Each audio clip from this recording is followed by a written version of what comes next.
Hello everyone, my name is Victoria, and today I will be discussing culturally responsive teaching, supporting the needs of English learners in the classroom, and building strong home and school connections. Culturally responsive teaching. Culture has a major influence on how students learn, communicate, interact with others, and view education. Students bring their own experiences, traditions, values, beliefs, and ways of communicating in the classroom. As a teacher, it is important that we recognize these differences instead of expecting every student to learn or communicate in exactly the same way. Cultural competence means developing an understanding and awareness of cultures that are different from our own and using that understanding to create more effective and respectful instruction. For English learners, cultural competence can help teachers avoid making assumptions about students and instead learn about their individual strengths and experiences.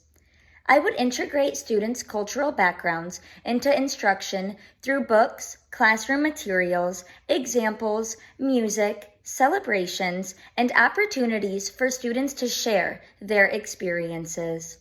I would also make sure these opportunities are meaningful and not limited to special holidays or cultural celebrations.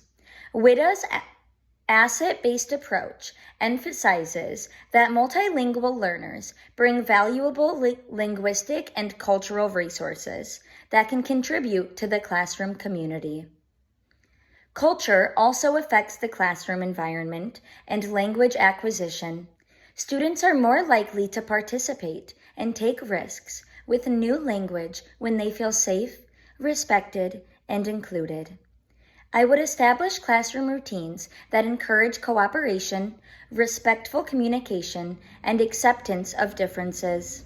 I would also provide visuals, modeling partner activities, and structured opportunities for students to communicate with their fellow classmates. There are several ways to celebrate cultural diversity while also using students' home languages and cultural assets. Students could share family traditions, teach classmates words from their home language, bring in examples from their culture, or make connections between their experiences and what we are learning. The goal is not to make students feel different, but to show them that their differences are valuable. Supporting the needs of English learners in the classroom.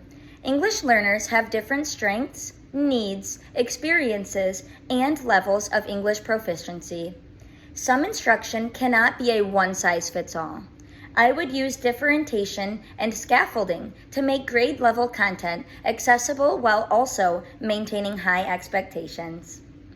Some strategies I would use include visuals, sentence frames, graphic organizers, modeling, hands-on activities, small group instructions, and opportunities for partner and class discussions. I would also pay attention to students' social and emotional needs. Moving to a new country or learning a new language can be very overwhelming, especially for students who are still adjusting to a new school and environment. I would build relationships with students, establish predictable routines, and give students opportunities to share their interests and experiences. I would also look for their strengths and interests and use those strengths in instruction. This helps students feel seen as individuals rather than being defined only by their English proficiency. It is also very important to understand students' cultural and social needs when creating classroom routines and procedures. A routine that seems normal to one student may be unfamiliar to another.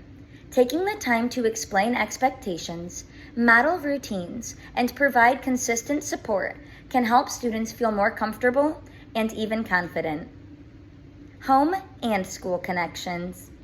Families have a lot of knowledge and experiences that can support student learning.